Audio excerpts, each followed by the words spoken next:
O nosso tema, orando com Jesus, aprendendo com as orações de Jesus, e nós já vimos a oração do Pai Nosso e a oração da ressurreição. Hoje vamos meditar na terceira oração proposta nesse nosso tema. Quando nós cristãos pensamos na nossa jornada, muitas vezes nós nos deparamos com pessoas que pensam que ser cristão é uma abstração da realidade, que o cristão não chora, que o cristão não enfrenta problemas, que não enfrenta dores e dificuldades. São pessoas que querem desenvolver alguma forma de positivismo o tempo todo, que mesmo que surja uma nuvem escura no céu, ele tenta encontrar alguma coisa, uma forma diferente ali, mas a vida não é assim. A vida do cristão é uma vida que passa pelo tecido de dor, de desafio, de dificuldade. Como um pastor, como um conselheiro há 30 anos, eu percebi que uma das coisas que traz maior alívio para alguém que está enfrentando um problema é dizer: você não está sozinho. Outras pessoas vivem esse tipo de problema que você está vivendo. E essa solidariedade da dor e da angústia parece trazer um alívio.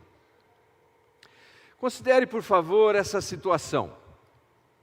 Nik Wallenda é um malabarista famoso. E ele foi, por um programa de TV, convidado a andar sobre um cabo de aço esticado na região do Grand Canyon, nos Estados Unidos. Cabo de aço mais ou menos 5 centímetros de diâmetro. Distância 427 metros, 450 talvez de altura. E ele não tinha nenhum tipo de equipamento de segurança. Só a vara para dar equilíbrio. E eu diria, bastante fé. Então, de um lado, lá no alto, cabo de aço esticado, está Nik Wallenda. Debaixo dele está a tribo dos Navajos, pronto para recolher os pedaços se ele cair de lá. Do outro lado está o triunfo dele. Desse lado eu chamo que é a tensão dele. Esse lado é o lado da tensão. Você talvez já esteve lá. Você talvez esteja lá. Mas chegou um momento que eles disseram: é agora. Ele se levanta e começa a sua caminhada segurando apenas a vara de equilíbrio. Nenhum outro tipo de sustentação, nenhuma rede de segurança. Ele começa a sua caminhada da tensão em direção ao triunfo. E enquanto ele vai dando os passos desequilibrados em cima daquela corda bamba, ele tem um dispositivo eletrônico que vai captando o que ele diz. A primeira coisa que ele diz é: uau, que vista! Lá embaixo dá para ver o pequeno rio Colorado. Uau, que vista! Ele continua mais um pouco e captam o som da sua voz dizendo: o vento aqui é muito mais forte do que eu imaginava. Mais um passo e você ouve ele dizendo: louvado seja o seu nome, Jesus. Eu não sei se ele era crente quando ele começou, mas no meio do caminho certamente se tornou. Louvado seja o teu nome, Jesus. Prossegue. Quando finalmente ele chega do outro lado, as palavras registradas pelo áudio foi: obrigado, Jesus. De novo, se não era crente, virou no processo. Se você quer evangelizar alguém, está aí uma ideia. Tensão, triunfo.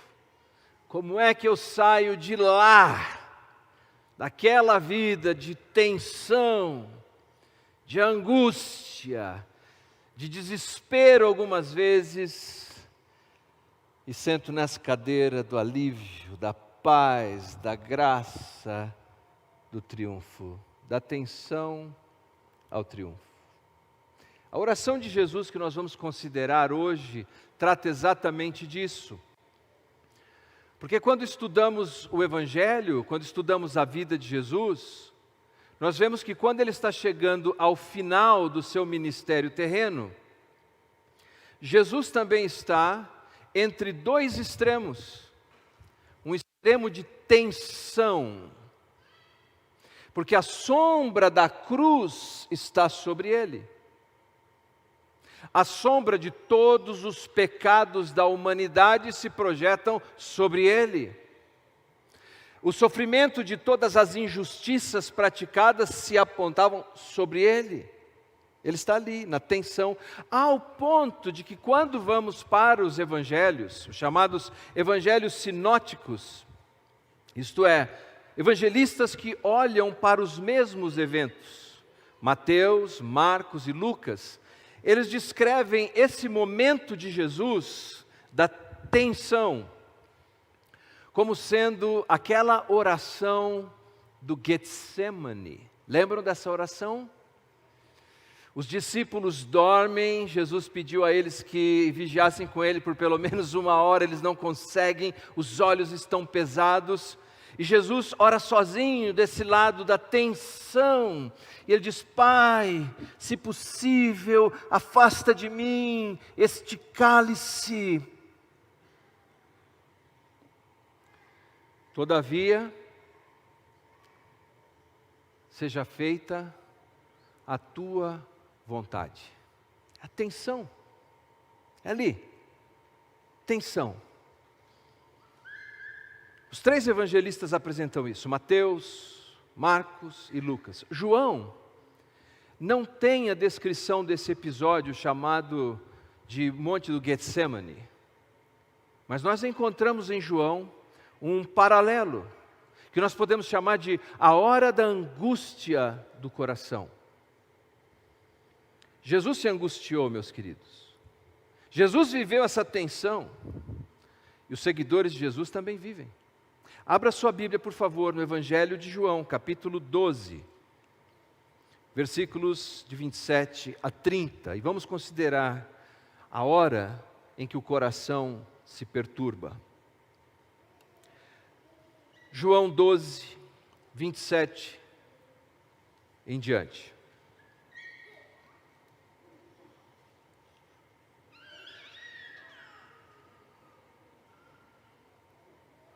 Se você encontrou, por favor, diga amém. A palavra de Deus diz assim. É Jesus falando, Jesus está falando aqui. Agora está angustiada a minha alma. E o que direi eu? Pai, salva-me desta hora? Mas precisamente com este propósito vim para esta hora. Pai, glorifica o teu nome. Então veio uma voz do céu, eu já o glorifiquei e ainda o glorificarei. A multidão, pois que ali estava, tendo ouvido a voz, dizia ter havido um trovão. Outros diziam, foi um anjo que lhe falou. Então explicou Jesus, não foi por mim que veio esta voz, mas sim por vossa causa. O contexto desta passagem imediato começa no capítulo 11. Você se lembra, vimos semana passada, Jesus ressuscitou Lázaro dentre os mortos, um homem que estava 4 dias morto, em estado avançado de decomposição. Quando Jesus ressuscita Lázaro, se você ler com calma o capítulo 11 e o capítulo 12, você vai ver que ele passa a sofrer uma pressão ainda maior, especialmente por parte dos religiosos que agora o queriam definitivamente morto. Não celebraram, eles queriam Jesus morto e passaram a tramar. O que faz Jesus? Jesus se retira para um lugar chamado Efraim, na nossa tradução, que ficava mais ou menos 6 quilômetros de Betânia, onde é a casa de Lázaro. E lá Jesus busca o que tudo indica, um pouco de tranquilidade, serenidade. Mas alguns dias depois, ele está a praticamente 1 semana da Páscoa. E você sabe, todo judeu tinha a exigência de visitar Jerusalém por ocasião da Páscoa. Mais 2 festas, mas vamos ficar com essa por causa do nosso tempo. E Jesus, obviamente, não vai se acovardar e fugir da responsabilidade que tem, que é ir celebrar a Páscoa. No caminho para Jerusalém, ele passa por Betânia, casa de Lázaro, Marta, Maria. Se encontra com estes amigos e eles têm uma ceia maravilhosa ali. Eles têm um momento de refeição, de comunhão e de amizade. É nesse episódio que você se lembra, Maria quebra um frasco de perfume, lava os pés de Jesus, lembram disso? E enxuga com os próprios cabelos. Se nós lemos essa história sem considerar o contexto, parece uma coisa meio exagerada, não é? Mas se você parar para pensar que Jesus ressuscitou o irmão dela há apenas alguns dias, o que ela fez é um ato legítimo de adoração. Ela adora Jesus naquele momento. E dali começam a surgir algumas intempéries. O Judas fala, mas por que desperdiçou isso? Deveria pegar essas 300 moedas de prata e vender isso daí, dar o dinheiro para os pobres. E João explica, não porque ele gostasse dos pobres, ele gostava da bolsa do dinheiro. E na sequência do texto, nós vamos tendo um drama cada vez maior. Jesus vai conversando com seus discípulos e anuncia que a sua morte está próxima, que ele seria como um grão de trigo que deve morrer para não ficar só. É diante disso, é nessa situação, em que as tramas dos religiosos da época, em que os poderes infernais se acumulam pela morte de Jesus, que Jesus faz esta pequena, mas profunda oração que encontramos aqui. Agora, diz Jesus, está angustiada a minha alma. Jesus, a essa altura, meus queridos, tem 33 anos de idade. Quantos aqui tem 33 para eu ver? Não pode mentir a idade, tá? Obrigado. Coisas jovens. Ninguém com 33 anos, humanamente falando, quer passar por uma tragédia de injustiça, de violência. Jesus, do ponto de vista humano, é um jovem rabino com uma carreira em ascensão. Mas aos 33 anos, a sombra da cruz e da injustiça se projeta sobre ele. E humanamente, ele diz, agora a minha alma está angustiada. Já sentiu isso? A alma angustiada? A alma angustiada pelas circunstâncias que estão à sua volta, a alma angustiada pelas coisas que você sabe que vai ter que enfrentar em breve. Jesus disse, a minha alma está angustiada. A palavra angústia na língua grega, a língua do Novo Testamento, é tarasso, e traz a ideia de uma comoção interior, de tirar a calma da mente, de perturbar, de inquietar, de agitar. Lá em casa, quando nós compramos alguns sucos, e coloco na mesa, e quando eu estico a mão para pegar o suco, a Julie faz sempre a mesma pergunta. Ela diz assim, você já agitou? Porque está escrito, agite antes de consumir, qualquer coisa assim. Mas eu gosto tanto de tranquilidade que nem suco eu não estou agitando ultimamente. Agitar. E por que agitar?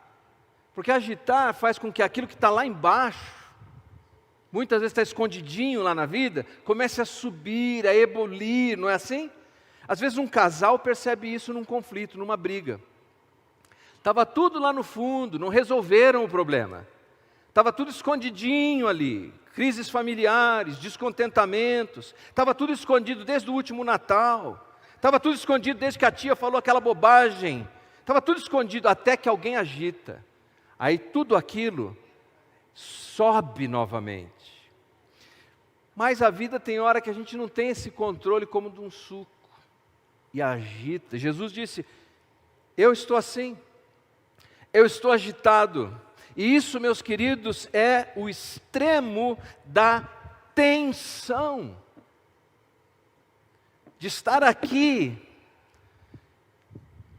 E há pessoas que estão aqui agitadas, vivendo essa tensão por causa dos seus problemas familiares, econômicos, de saúde, e pensando como é que eu chego do lado de lá, como é que eu chego no triunfo.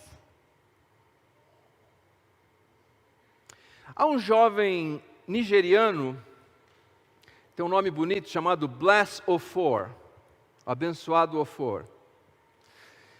Ele nasceu com um problema de visão, praticamente cego de um olho e com o que eles chamavam de, entre aspas, um olho bom. Na Nigéria não existia a menor possibilidade dele poder manter a visão ou recuperar. Então os pais, com uma profunda dor no coração, decidiram enviar ele para os Estados Unidos para ficar com um tio e ver se, com algum tratamento, ele poderia recobrar a visão e manter o olho bom. Ele foi submetido a muitas cirurgias. Quando ele tinha 10 anos de idade, longe dos seus pais, brincando no quintal do tio, ele foi atingido por um objeto no olho bom e ficou cego, totalmente cego, com 10 anos de idade. Ele conta que quando isso aconteceu, a primeira coisa que ele pensou foi nos seus pais. Falou: o que os meus pais vão pensar agora? Eles fizeram um sacrifício tão grande para que eu viesse aqui. Eu sou um fracasso. Eu sou um fracasso. Fracasso, fracasso. Tensão. Mas foi nesse momento que Bless Ophor começou a orar. E começou a procurar algum caminho que ele pudesse glorificar a Deus naquela luta, naquela dor. E ele descobriu uma nova habilidade, um dom, um talento. Ele passou a cantar. Hoje, ele é um cantor renomado, mas 20 anos depois, pelo distanciamento que teve, a família dele viu ele cantar pela primeira vez no The Voice americano. E uma canção que ele gravou recentemente, uma canção cristã, diz assim: I know it's going to be a bright day. Eu sei que ainda haverá um dia brilhante. Esse moço saiu dessa cadeira e hoje, apesar de ainda não enxergar com olhos físicos, lembre-se, a oração abre os olhos da alma e do espírito para vermos a grandeza de Deus. Hoje ele está aqui e não enxergando fisicamente como a maioria de nós, ele diz assim: eu sei que ainda haverá um dia brilhante. E você? Como é que saio dessa cadeira e vou para aquela cadeira? Bless Ophor seguiu o caminho de Jesus, porque quando Jesus disse: a minha alma está angustiada, ele disse: eu vou orar agora,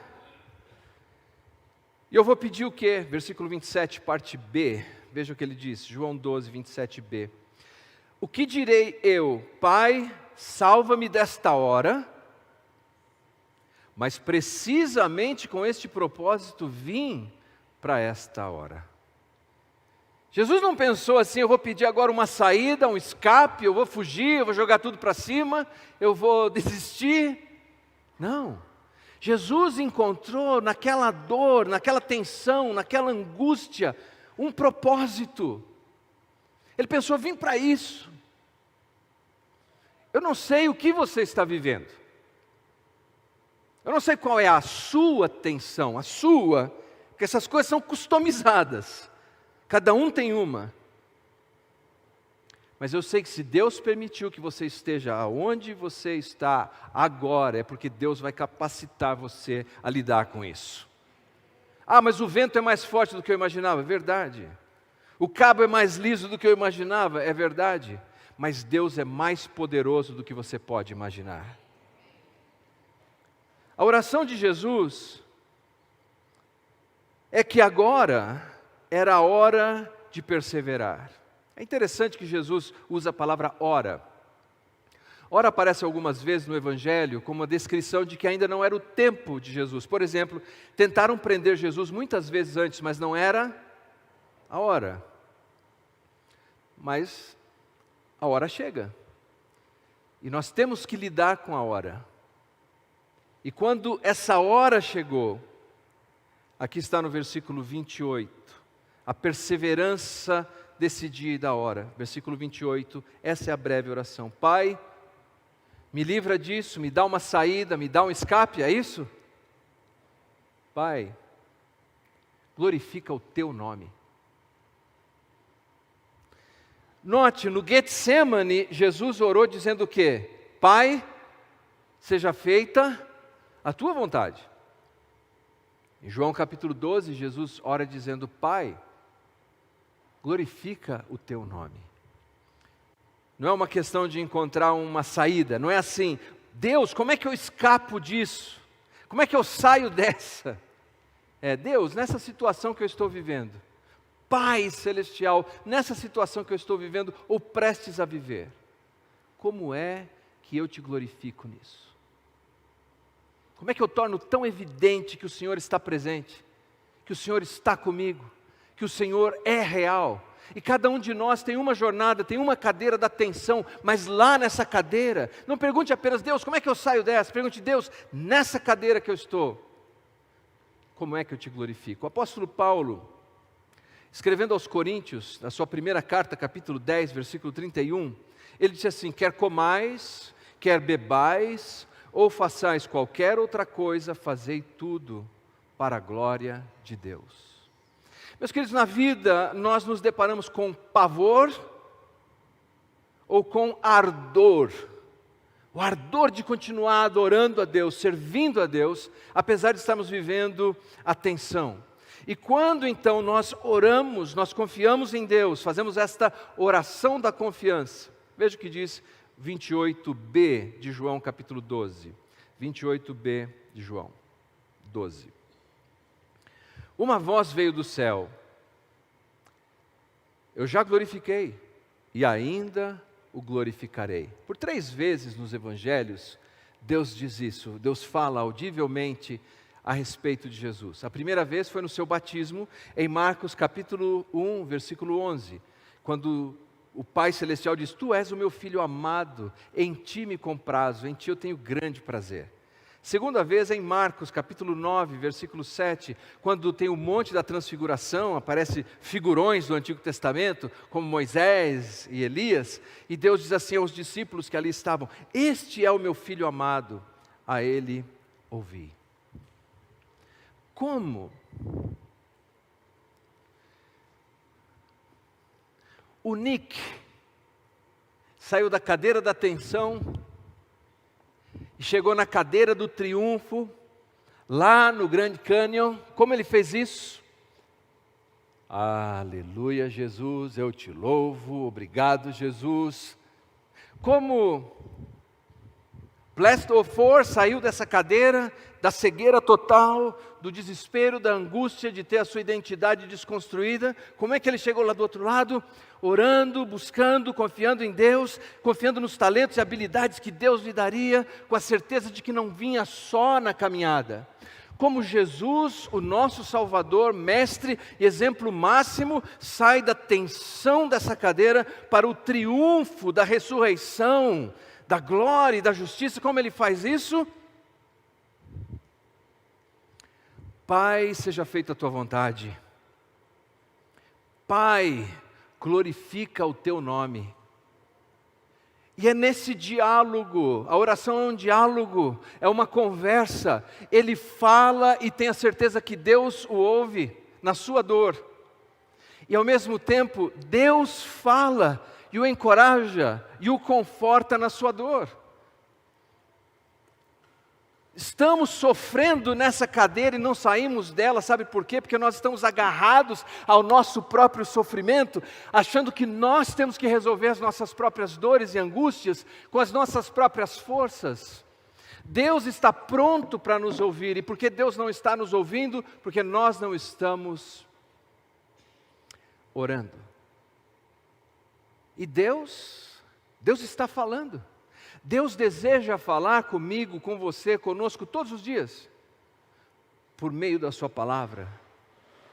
E por que não estamos ouvindo? Não é porque Deus não esteja falando, é porque nós fechamos os ouvidos. E qual é a oração que nós devemos fazer? É a oração que busca a glória de Deus. Porque a oração, a vida, a atitude que busca a glória de Deus, conhece a bondade de Deus. Você acredita que Deus é bom? Você acredita que Deus é bom? Sábio, poderoso, cantamos todo poderoso Deus. Você acredita? Então dizer a Ele, seja feita a tua vontade, seja glorificado o teu nome, faz mais sentido do que fez Adão no jardim do Éden, quando disse, seja feita a minha vontade. Senhor, seja glorificado o teu nome, seja feita a tua vontade. Quanto você acha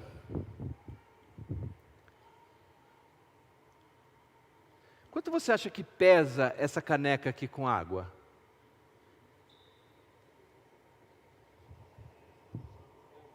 Ah, não sabe? Eu não consigo ler os lábios. 200 gramas, tá. 400 gramas. 300 gramas. 700 gramas? Está com uma barra de ouro aí dentro? Bom, veja só.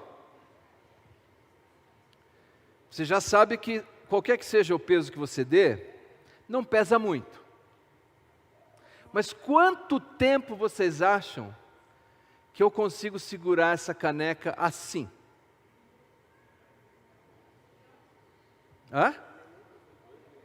Poxa, tem gente sem fé em mim. A questão aqui... Obrigado, Melissa, depois eu te pago a cantina. A questão aqui, veja, não é tanto quanto pesa a caneca, mas quanto tempo eu tenho que sustentar a caneca sozinho na mesma posição. Se eu quero sair ali, dessa cadeira, da tensão, que é a cadeira em que eu fico segurando todas as angústias, todas as dores na minha mão, tentando controlar tudo, sem sucesso, sem conseguir, eu preciso orar, confiar em Deus, abrir meu coração, e então Deus vai dizer, coloca essa caneca aqui, rapaz, você não vai atravessar isso sozinho, eu vou com você. Quando nós pensamos no que Deus, o nosso Pai, fez com Jesus, nós sabemos que se clamarmos, Ele nos ouvirá. E se ouvirmos, Ele falará. E quando Ele fala, o caminho que seguimos não é um caminho mais solitário. Nós ouvimos soando em nossa mente, em nosso coração, a palavra de Deus garantindo: você não está sozinho. Você não está sozinho. E quem se abraça nisso e crê e confia no Salvador Jesus, vai ter essa jornada e pode ter a certeza de que desse lado da eternidade, muitas vezes, mas com toda a certeza, do lado de lá, na gloriosa eternidade, estará nessa cadeira, a cadeira do triunfo. É isso que eu creio, é isso que eu desejo para você, e é isso que eu espero que você busque. Vamos nos colocar em pé.